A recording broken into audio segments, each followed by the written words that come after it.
नमस्कार, सत श्री अकाल, जय हिंद सारियानी। मैं अपने इस यूट्यूब चैनल में आप सभी का फिर से एक बार स्वागत करता हूं। मैं आप लोगों के लिए एक नया वीडियो लेके आया हूं।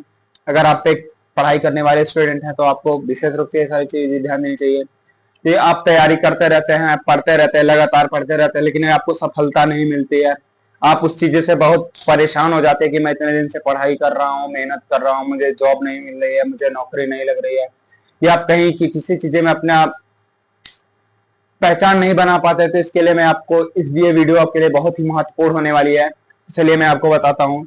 जैसा कभी होता है कि हम पढ़ाई करते रहते हैं, जैसे कि अभी यूपीएसआई का फॉर्म आया है, तो कुछ लोग जो एसएससी की तैयारी करते हैं वो यूपीएसआई की भी फॉर्म आते ही उन्होंने क्या किया कि अपने यूपीएसआई में फॉर्म अप्लाई कर दिया और एसएससी की तैयारी कर रहे थे और यूपीएसआई में आ गए। तो ऐसे में क्या होता है दोस्तों कि आप अपने लाइफ में ना कभी चीजें सक्सेस नहीं हो पाती। कहते नहीं है कि अगर एक गोल होगा तो आप आगे जाके सक्सेस हो पाएंगे। तो आपको हमेशा टारगेट एक ही का रखना है, ये ना कि चार की।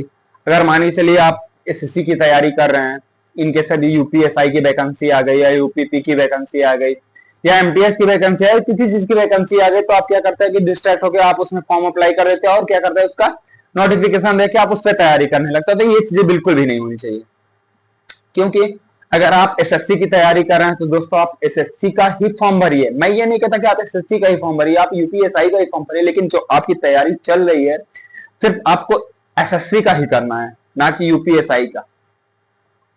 जैसे अलग अलग वैकेंसी आके क्या करते हैं, हमें इधर से उधर करते थे, वैसे मोबाइल का नोटिफिकेशन आके हमें डिस्टर्ब कर देता है, वैसे वैकेंसी आके हमें डिस्ट्रैक्ट कर देती है। तो क्या कर देते हैं, हम अपने मार्ग से विचलित हो जाते हैं। तो आपको ये बिल्कुल नहीं करना है, ये बिल्कुल गलत है। आपको यहाँ पे करना क्या है कि आप एसएससी की तैयारी कर रहे हैं तो आपको पूरा फोकस एसएससी पे ही करना चाहिए। आती है वैकेंसीज, नोटिफिकेशन आते हैं, आप देखते हैं, पढ़ते हैं, उस पर भी फॉर्म अप्लाई करिए। मैं नहीं कहता कि आप फॉर्म मत अप्लाई करिए, आप फॉर्म अप्लाई करिए, जरूरी है। लेकिन आप एसएससी की तैयारी छोड़ के अगर एसआई की तैयारी करने बैठ जाते हैं तो ये फिर गलत है। इसमें आपको क्या करना है कि नहीं, आपको एसआई अगर एसएससी की तैयारी करें तो आप एसएससी की ही तैयारी करिए। मुझे जहां तक लगता है कि ये टॉपिक सेम ही होता है, मैथ, रीजनिंग, जीके, जीएस तो सेम ही होता है। बट क्या होता है एसएससी में, क्या होता है जैसे एमटीएस है, सीएचएसएल है, सीजीएल है, इसमें क्या होता है इंग्लिश होता है, बाकी हिंदी होता है। लेकिन यूपीएसआई में क्या होता है, इसमें कंप्यूटर भी होता है और इंग्लिश भी होता है, हिंदी भी होता है। आपको ये सारी चीजें को बिल्कुल भी नजरअंदाज करना है, इस चीज पे तो अपना दिमाग डिस्ट्रैक्ट करना ही नहीं है। सिर्फ आपको यही करना है कि आप एसएससी की तैयारी कर रहे हैं तो आप एसएससी की ही तैयारी करिए। आप जो भी नोटिफिकेशन आते हैं, जो भी फॉर्म निकलते हैं, वो आईबी को हो, बैंक का हो, या एसआई का हो, या यूपीएससी का हो, यूपीएसएससी कोई कंडक्ट करवा रही है, तो इस चीज पे आपको बिल्कुल भी ध्यान नहीं देना है।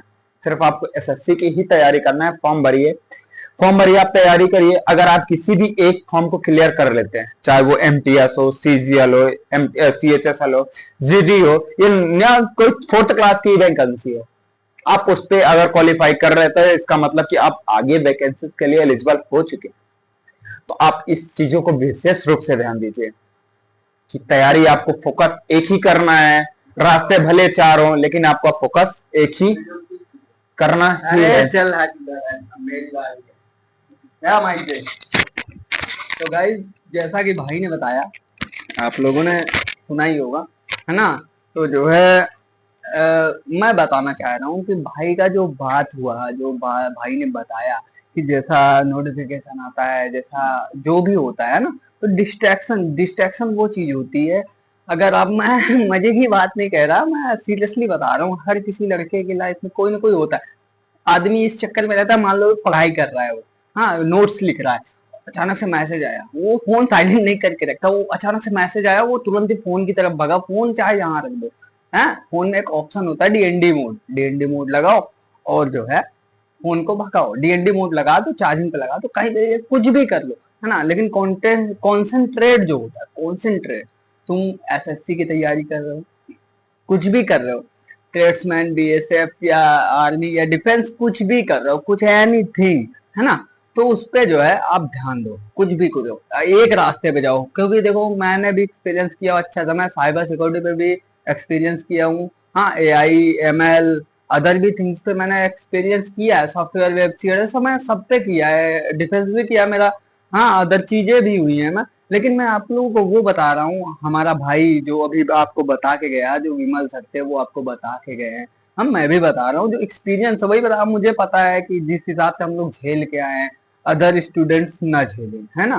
तो इस वजह से मैं ये बताना चाह रहा हूँ कि जैसा हो रहा है, जैसा चल रहा है, उस हिसाब से गवर्नमेंट तो सभी जानते हैं, गवर्नमेंट जिसकी सरकार उसकी नेता, है ना। तो मैं बीजेपी को नहीं कह रहा या कांग्रेस को नहीं कह रहा, मैं सपा को नहीं कह रहा या अदर किसी पर्सन को नहीं कह रहा मैं, लेकिन जिस हिसाब से आदमी देखो, अगर वैकेंसी है, वैकेंसी देखने गया तो सीधी सी बात है गवर्नमेंट को ब्लेम करेगा, है ना। तो मैं किसी को नहीं कह रहा, मैं सबको कह रहा हूँ कि देखो तैयारी अपने मार्ग पे है, तैयारी जिस हिसाब से तुम भटक रहे हो, है ना, उस पर भटकना बेकार है। तुम अगर आर्मी की तैयारी कर रहे हो, ठीक है भाई मैं आर्मी की करूंगा, फॉर्म भरो। भाई ने बताया ना पीछे कुछ सीन पे पैराग्राफ पे भाई ने बताया ना कि हाँ जो है तुम इसकी तैयारी करो, उसकी तैयारी कर रहे हो, इधर भटक रहे हो उधर भटक रहे हो, वो सब नहीं। हाँ तुम करो, अच्छे से करो, बीएसएफ ट्रेड्समैन भरो, बीएसएफ इसके भरो, बीएसएफ उसके भरो, जो आए वो भरो। लेकिन जो है तुम्हारा मेन टॉपिक, अगर तुम्हारा main topic one day exam clear करना है, अगर तुम्हारा मेन टॉपिक है भाई कि जो है एसआई निकालना है, तो एसआई ही निकालना है। अदर ऑप्शन है ना, वो तो बैकअप के लिए कि हाँ एसआई नहीं निकल रहा, एसआई नहीं निकल रहा भाई, बैकअप पे है, चल ठीक है आर्मी निकलेगी, आर्मी दे मार पटक के साले को, जो होगा देखा जाएगा। तो ये होता है ऑप्शन। तो इसी वीडियो के साथ वीडियो की एंडिंग हो रही है, भाई आ गया है, भाई बहुत मैं आप लोगों को बता रहा हूँ कि भाई लोग आप इस चीज को विशेष रूप से ध्यान दीजिए, जैसा भाई ने बताया और मैंने भी आपको बता दिया कि इस बात को आप सीरियसली लीजिए और मेहनत करिए। आप बहुत अच्छे हैं, पढ़ने में बहुत अच्छे हैं, आप बहुत अच्छे से मेहनत करते हैं, आप चीजों को कर सकते हैं, ऐसा नहीं है कि आप नहीं कर सकते हैं, है ना। और बिल्कुल कर सकते हैं, बिल्कुल। इस पे हम लोगों ने क्या किया, पर्सनल एक्सपीरियंस है हमारा कि आप कुछ भी ऐसी कोई चीजें हैं जो पॉसिबल नहीं कर सकते हैं मेरे भाई, आप सब कुछ कर सकते हैं। मैं भाई एक बात बताना चाहूँ, मैं अपने ऑडियंस को एक बात बताना चाहूँ, देखो इम्पॉसिबल में पॉसिबल शब्द, पॉसिबल, वेरी पॉसिबल, है ना। तो वो देखना है। अगर ये वीडियो आगे भी देखना है हमारे साथ, अगर अपने करियर को अच्छे से बनाना है तो हमारे यूट्यूब चैनल को सब्सक्राइब करिए, लाइक करिए, शेयर करिए, जितना भी हो। एक से एक स्टूडेंट हैं जो अपने मार्ग से विचलित हो रहे हैं, तो इस वीडियो को जरूर देखें और वीडियो को लाइक सब्सक्राइब शेयर जरूर करें। जय हिंद।